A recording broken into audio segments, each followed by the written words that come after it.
okay, so we were here in the studio.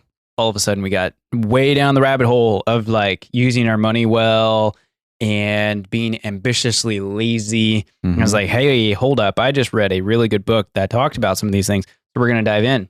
So welcome to the episode. Yes. This is episode 2 of The Mind Which was Castle. not supposed to be what we were talking about today, but we're already down this rabbit trail. So I already have the notes pulled up, which plug for taking notes on your books, because then if you ever need to find it, here we go. So here's one just to kind of a tasty morsel to get us started. So this is on page 64 of the book Deep Work by Cal Newport. Everybody should read it. Incredible book. He says this: busyness as a proxy for productivity. In the absence of clear indicators of what it means to be productive and valuable in their jobs, many knowledge workers turn back to an industrial indicator of productivity, doing lots of stuff in a visible manner. In a visible or invisible manner? No, visible. In a visible manner. Because, ouch, it's a little harsh, but it's basically like, that's this. And if you look around on YouTube, there's all these productivity YouTubers, but now there's this backlash of what they're calling toxic productivity, where the people are pushing back against it. Because what happens is you have this mindset, I have to always be productive, which means I need to have all these visible indicators of how busy I am, which is not healthy. Be busy, use your time well. I get that. But this is what he's saying. Busyness as a proxy. And we get the two mixed up. Anyway, so that brings us around to the ambitiously lazy concept, which I'm trying to find the quote on in my, man, I have copious notes from this. This is ridiculous. Hold up. Speaking of notes, allow me to close my notes that I was going to use for this episode. My bad. It's okay. No, see, this podcast is pretty much just a conversation of stuff like this, and that's why I love it, because we can just jump into all kinds of crazy stuff. Let me get this book. Hold on. Hey, man. Okay, I'm actually having a little. Okay, here it is.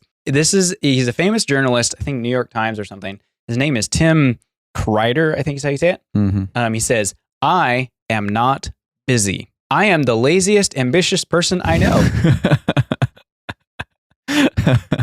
Laziest, ambitious person I know. I love that. So good. It's so good. Page 142 of that book. 142? He talks about this guy for a few pages, and then he goes on to say this, and he clarifies what he's saying. Because people are like, wow, how are you so productive? Like, the guy just writes all these incredible things and all this stuff. And he's like, I'm not busy. I'm just really lazy and I'm ambitious about it. And then he goes on to say this. This is how he gets all his stuff done. He says, idleness is not just a vacation, an indulgence, or a vice. It is as indispensable to the brain as vitamin D is to the body. And deprived of it, we suffer a mental affliction as disfiguring as rickets. It is, paradoxically, necessary to getting any work done. That's awesome. So you're lacking the ability to turn out energy for your mental capacity without idleness, pretty much. Is kind of what he's saying? Pretty much. Because the issue is, if you never give yourself space to breathe, you aren't able to function in a deep and rich manner, which comes back to busyness versus productivity. Busyness is you running 1,000 errands around town and I'm always running behind and calls and meetings, and that's busyness. Is it actually productive? Because you never gave yourself space to breathe, and you never actually could step back, look at the big picture and say, actually, am I being efficient with my time? Am I actually moving my goals forward that I want to move forward? You end up getting so down into the weeds, can't see the forest for the trees. It's a classic. It's what happens all the time. And that's the whole thesis of the book. It's called Deep Work. Deep Work by Cal Newport. Yes. And he's written a number of books. He was fast-tracked to tenure as a professor at one of the youngest ages ever. He's at Harvard, I think it is, doing all the work that's required of a professor, plus family, couple of kids, all the grading and teaching and all these things you have to do. And on top of that, he's publishing like 5 peer-reviewed papers a year, which is insane, even in the best of times. Plus, he's publishing a couple of books on the side. Plus, the guy is nuts. And you're like, how do you do this? He's like, deep work. I'm not busy. I'm actually getting down deep into things. He doesn't take phone calls. He doesn't do a lot of email because that stuff distracts you. So maybe a better measure of how productive you are is how much free time you have. Kind of. Or like how much time you can actually effectively set aside for something like idleness, something that's actually important. I think that's a good way of saying it. But also using your time well. Yeah, I mean, really, just practical. That is a really good use of your time. That's true. As in, idle time shouldn't be shouldn't be the time we consider sitting there scrolling through Instagram. Yeah, that's not exactly. idle time. That's not idle time. That's you feeling, ooh, I'm busy. I'm researching my social media brand, or I'm seeing what other content creators are doing so we can make this podcast better. Yep. Which there is an element to that. Like if you want to do YouTube, you should probably see what YouTube's doing. Yeah. I get that, but there's a limit. And he goes on, next chapter, he says, the ability to concentrate intensely is a skill that must be trained. Yeah. Because we can easily get used to what he calls, quote, on-demand distraction. And it's very hard to shake this addiction. Mm-hmm. And I'm like, that's a really good point. Because YouTube is just sitting right there, man. It's just right there. Because, my workflow is online. Most of it's inside a web browser, using, Microsoft Teams and Outlook and Excel and all these things. Well, YouTube's just one little tab away. It's not hard. On-demand distractions just right there. And if you got some ambient music rolling on there. Exactly. Which I usually do. That reminds me of Which is a good idea, by the way. Anyway. A really good quote by Brian Tracy, actually, that says, the ability to focus on one task single-mindedly is the most absent skill in our culture. That is so true. Wow. Yeah. And I've always just like, okay, his book on goals it gets a little lofty for me in a few places. But he absolutely nails how we need to operate in that aspect. The deep work, it's a fairly quick read, actually. It's a fairly large book, but it gets a little redundant and a little practical. Like he gets very tactical. Like here's how you should manage your email every minute of your day. Yeah, things like that. And some of that you can kind of skip because it is written in like, it goes back to this memory thing. Let's see if I can get it right. 2012. Speaking of memory, if you haven't heard our first episode where we talked about what our podcast is about and where we got the term mind castles, you should definitely check that out because then you'll know what we're talking about when we're talking about memory. And let's see if I got it right.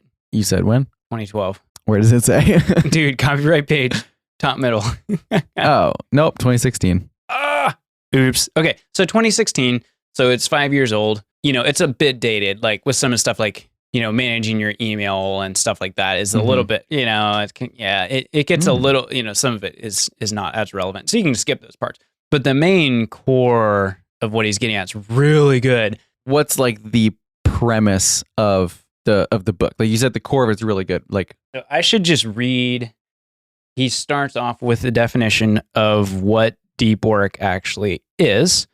And this is what he says. And now remember, he's coming from like the professional, academic, knowledge worker, office worker, like that field. Like our trade that I would have grown up with is more like hands-on, building stuff. Not as much mind work.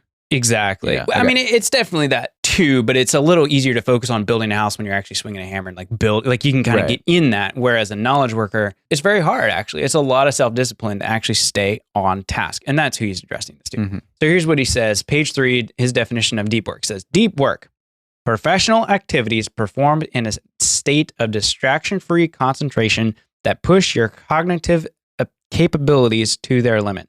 These efforts create new value, improve your skill, and are hard to replicate.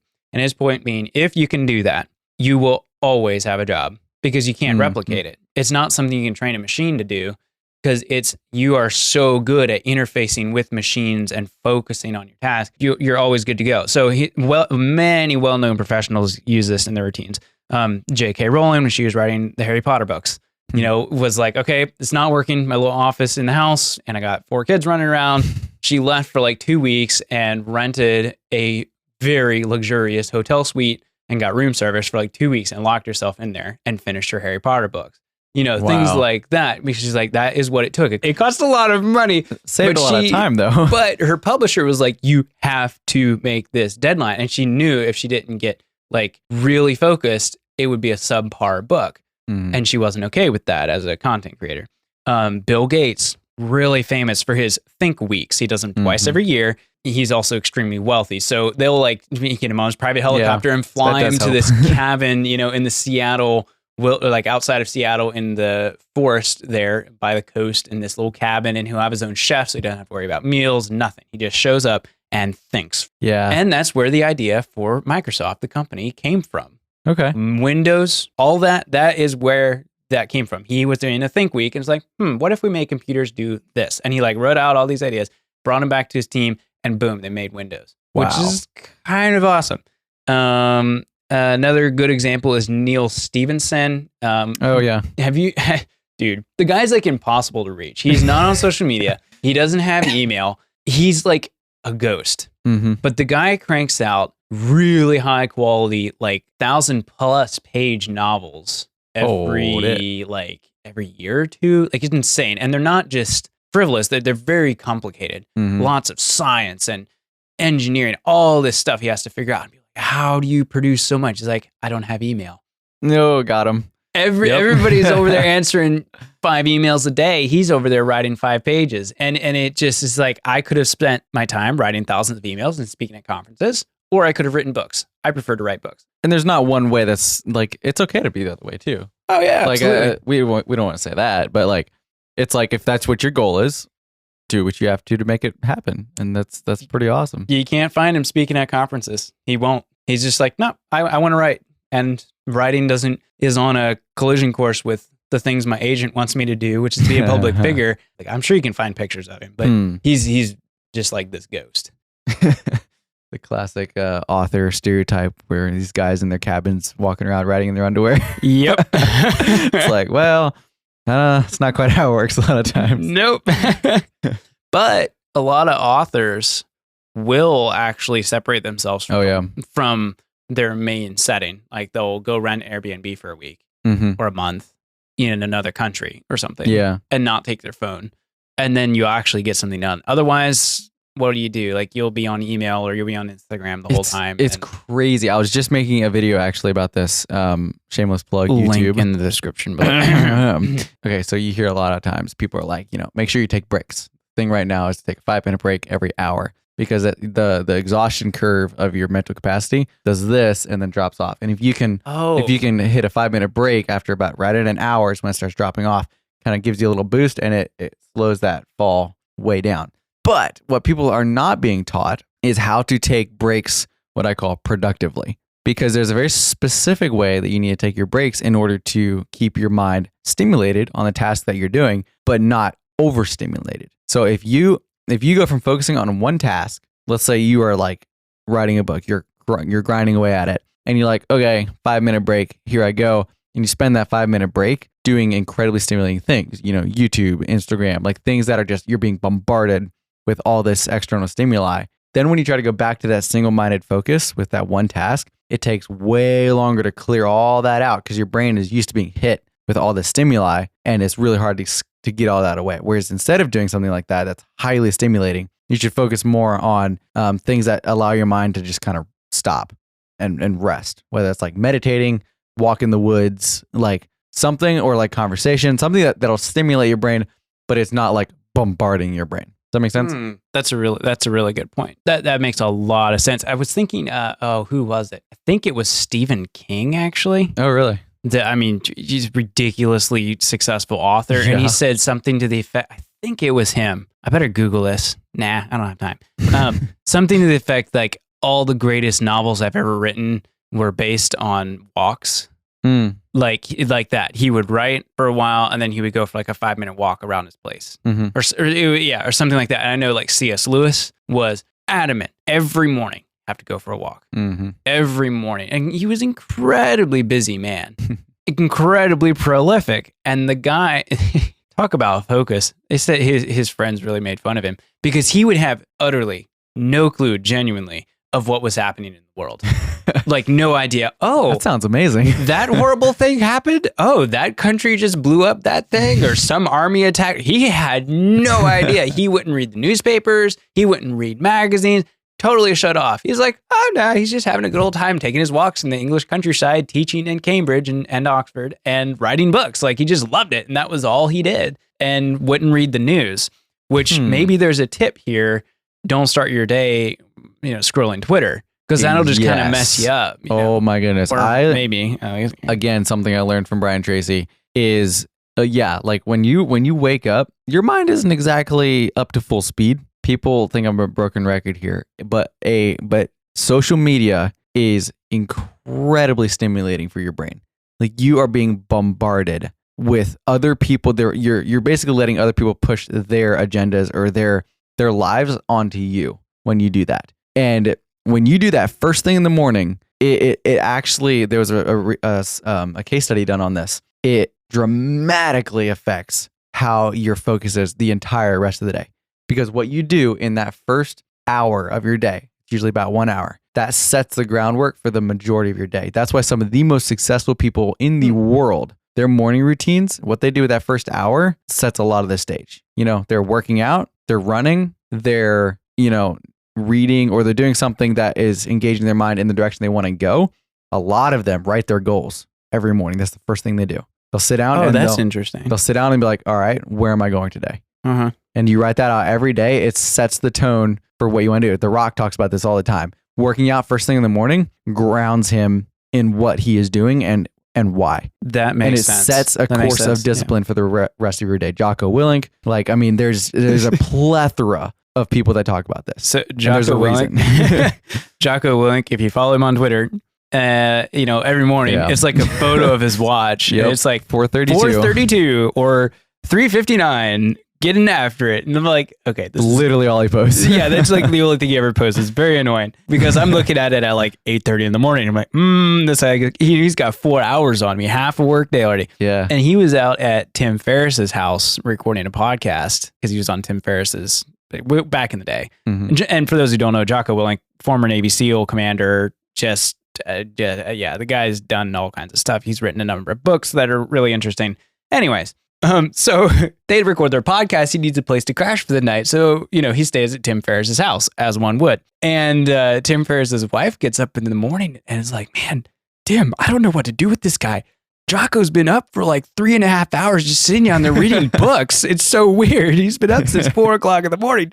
They didn't know what to do with this guy. And yeah, that's what he does. He gets up like super early and works out a little bit and then reads some book. It's pretty wild. My brain is not sharp enough at 4 o'clock in the morning to read a book. Right. So this was very keenly reminded to me 2 days ago, actually, because I don't check my phone. My phone stays on its charger from the moment I get up until after breakfast, when I've done my morning routine, after my devotions and after I write my goals, everything, maybe meditate for a little bit, walk, whatever. I do not look at my phone for at least a half an hour. I try to do an hour. 2 mornings ago, I woke up and I had this very intense urge to check my phone. And I actually did. I checked my phone. I was laying in bed and I was looking at my phone. Get this. It physically made me sick. Physically. Like I felt like I was going to throw up. Like it's when you drink bad milk. It actually had a reaction in my body because my mind was not used to that. It was not used to being bombarded with stuff. Oh, I got you. And so it's just like, wham, this freight train hits me. And my poor brain is just like, I'm not ready for this, man. It was kind of crazy. That's crazy. Actually. What were you looking at? Like Facebook or something? Instagram. Oh, great. Like you're being hit with people's photos like 1 second. Yeah, and it's like their curated lives and stuff. Yeah, they're perfect lives. And to be fair, you know, nothing against social media. Social media is so that's my great, question, actually. But so my question is, should we take the ghost approach where we just cut all this? Or is it appropriate or healthy to take the approach where we're like, let's find how to use one and the other independently apart from each other, but live with both still? Does that make sense? Yeah, I'm good with that. And how would you do that? Because I mean, if I was listening to this, I'd be a little depressed right now. And so I'd be like, okay, like what do I do now?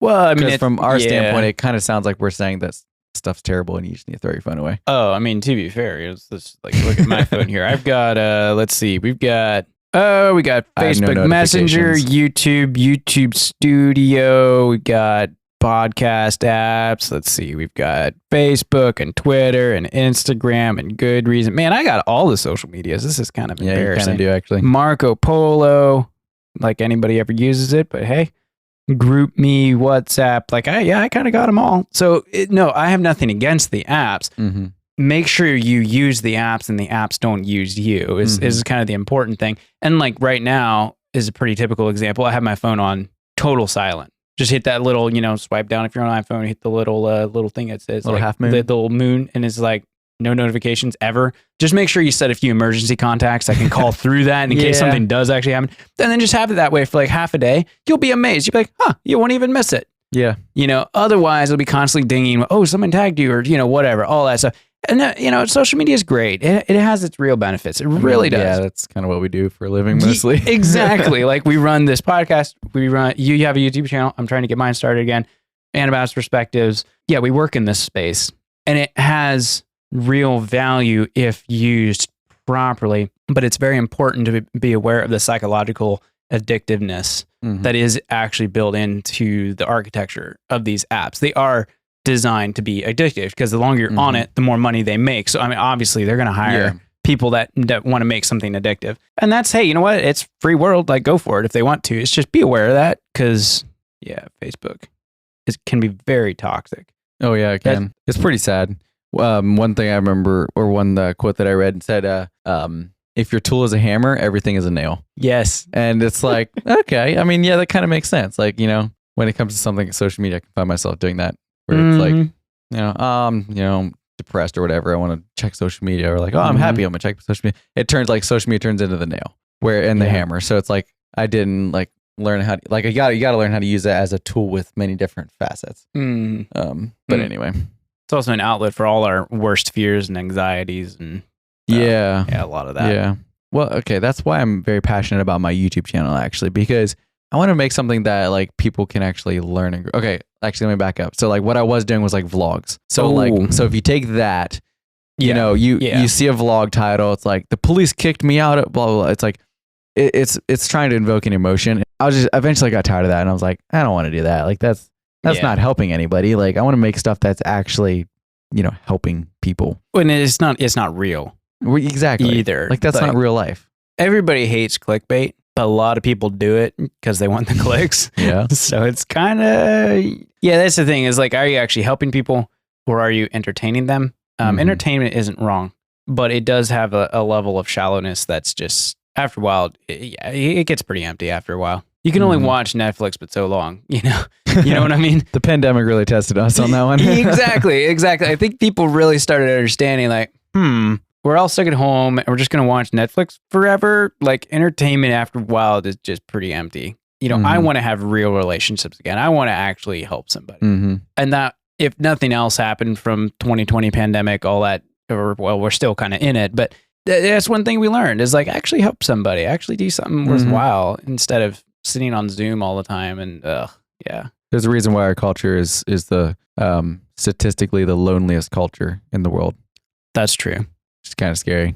But this deep work is basically a call into focus, very specific, focus your attention on one thing, right? Yeah, one thing or the things, like look at your life as a whole.